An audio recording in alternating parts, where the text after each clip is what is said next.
Hello students, welcome to Unlock GS Academy. ये है आपकी अभ्यास सीरीज जिसमें हम यूपीएससी मेंस के प्रीवियस ईयर क्वेश्चन डिस्कस करते हैं। ये क्वेश्चन ईयर 2022 में आया हुआ पॉलिटी सेक्शन से है, जिसमें आपसे पूछा गया है कि जो आदर्श आचार संहिता के उद्भव के आलोक में भारत के निर्वाचन आयोग की भूमिका का विवेचन कीजिए।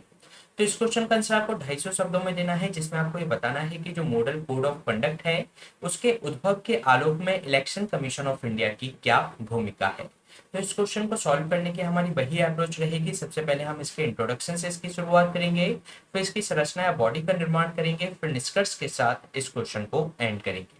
अगर हम इस क्वेश्चन के इंट्रोडक्शन के बारे में बात करें तो जो भारत का चुनाव आयोग है वह भारत में संघ और राज्य की जो चुनावी प्रक्रियाएं होती हैं उसके लिए वह जिम्मेदार है और वह एक स्वायत्त संवैधानिक निकाय के रूप में भारत में विद्यमान है। इसमें वह स्वतंत्र एवं निष्पक्ष चुनाव के संदर्भ में आदर्श आचार संहिता में एक महत्वपूर्ण भूमिका वह निभाता है।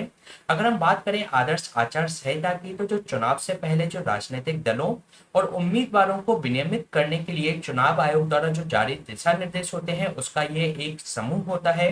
और ये जो आदर्श आचार संहिता है वह चुनाव कार्यक्रम की जो घोषणा होती है उसकी जो तारीख होती है तब से लेकर जब तक उसका परिणाम नहीं आ जाता तब तक वह लागू रहती है। इसके बाद अगर हम बात करें आदर्श आचार संहिता के उद्भव और विकास की तो इसकी जो शुरुआत हुई थी सर्वप्रथम वर्ष 1960 में, जब केरल विधानसभा का जो चुनाव था तो उस समय राज्य प्रशासन ने राजनीतिक दलों और उनके उम्मीदवारों के लिए एक आचार संहिता उन्होंने तैयार की थी, जिसमें चुनावी सभाओं, भाषणों और नारों आदि के बारे में राजनीतिक दलों को दिशा निर्देश उसके अंतर्गत दिए गए थे।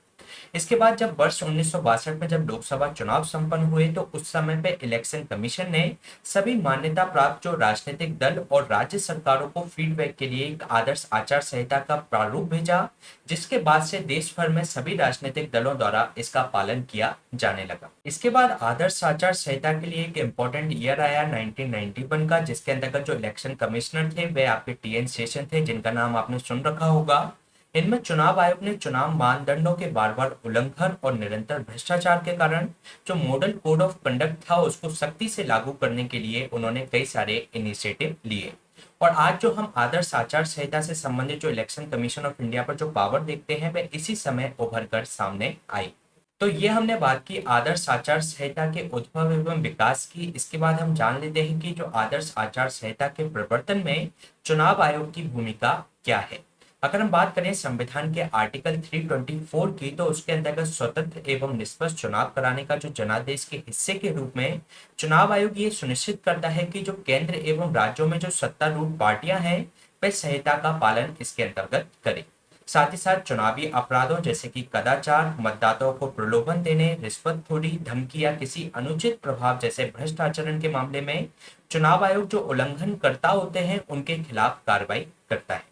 इसके साथ ही चुनाव आयोग के द्वारा मॉडल कोड ऑफ कंडक्ट के कुशल प्रवर्तन के लिए कई तंत्र स्थापित किए गए हैं, जैसे कि प्रवर्तन अभिकरणों और उड़न दस्तों के संयुक्त टास्क फोर्स उनके द्वारा बनाई गई है। साथ ही साथ एक मोबाइल ऐप है सी विजिल।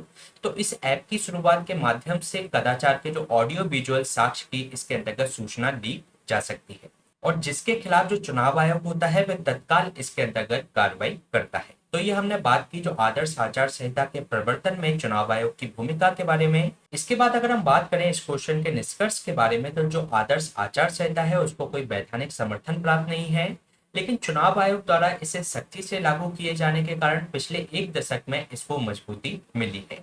साथ ही साथ जो विभिन्न तकनीकी प्रगति जैसे कि सोशल मीडिया का जो विकास हुआ है उसके कारण से निष्पक्ष चुनाव सुनिश्चित कराने के रास्ते में नई चुनौतियां आई हैं। लेकिन मॉडल कोड ऑफ कंडक्ट से संबंधित उसको लागू करने के संबंध में जो भी इलेक्शन कमीशन ऑफ इंडिया के द्वारा जो इनिशिएटिव्स लिए गए हैं वह मॉडल कोड ऑफ कंडक्ट से संबंधित सार्थक प्रतीक होते हैं। तो ये क्वेश्चन हमने डिस्कस किया 2022 में आए हुए जीएस पेपर 2 के पॉलिटी सेक्शन से। इसी तरीके के क्वेश्चंस प्रैक्टिस करने के लिए आप हमारी मास सीरीज फॉलो कर सकते हैं, जिसकी प्लेलिस्ट आपको हमारे डिस्क्रिप्शन बॉक्स से मिल जाएगी। साथ ही साथ इसके हैंड रिटन नोट्स की पीडीएफ आपको हमारी टेलीग्राम चैनल से मिल जाएगी। Please stay tuned, subscribe unlock GS academy. Thank you.